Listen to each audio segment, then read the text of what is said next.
Here's exactly how a US attack on Venezuela could unfold. An actual ground invasion of Venezuela is still unlikely, but the United States could launch a military campaign from the air, as it did in Libya in 2011. The Trump administration has deployed 11 warships and roughly 15,000 naval personnel to the Caribbean as tensions escalate with Nicolás Maduro's regime in Venezuela. The buildup, paired with the controversial and arguably extrajudicial killings of alleged drug smugglers, has raised legitimate questions about the prospect of American military intervention. While avoiding foreign entanglements was one of President Donald Trump's core campaign themes, the current force posture in the Caribbean, most notably the presence of the USS Gerald R. Ford supercarrier, suggest preparations for potential action.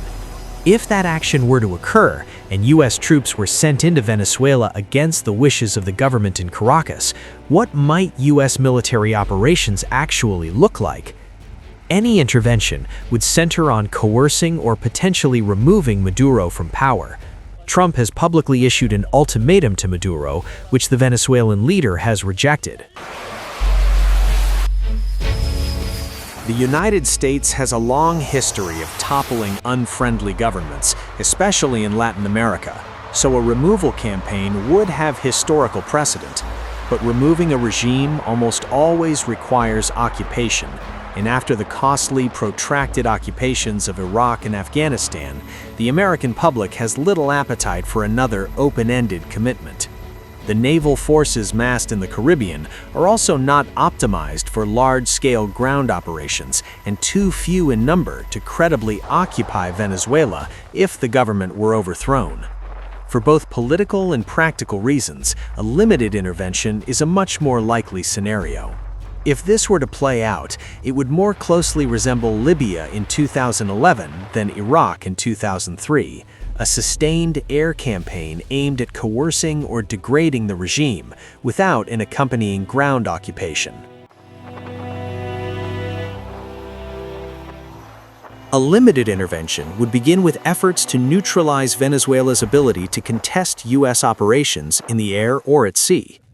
Cyber and electronic warfare attacks would target Venezuelan communications, early warning radars, and integrated air defense networks.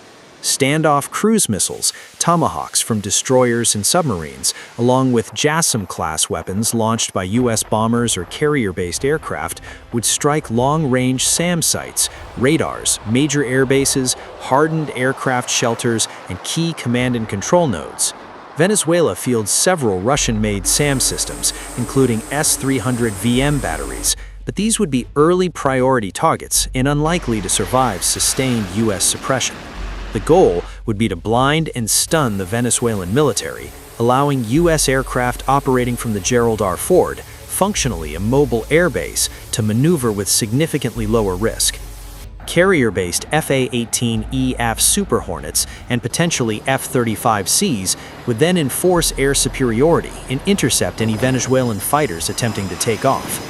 They would also escort strike packages and employ precision-guided munitions against air defense nodes, logistical hubs, ammunition depots, and regime security units. Enablement aircraft such as the E-2D Hawkeye and EA-18G Growler would provide airborne early warning, battle management, electronic attack, and suppression of enemy air defenses.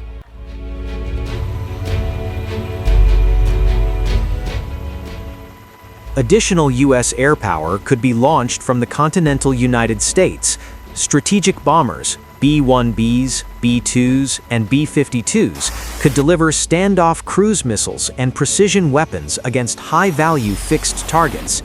The overall pattern would mirror previous U.S. campaigns, a concentrated, multi-day air operation designed to degrade the adversary's military infrastructure and compel regime compliance.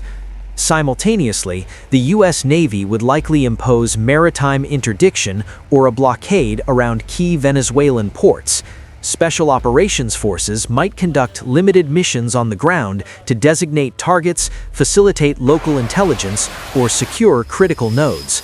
But, as noted earlier, a large-scale ground invasion remains politically and logistically implausible.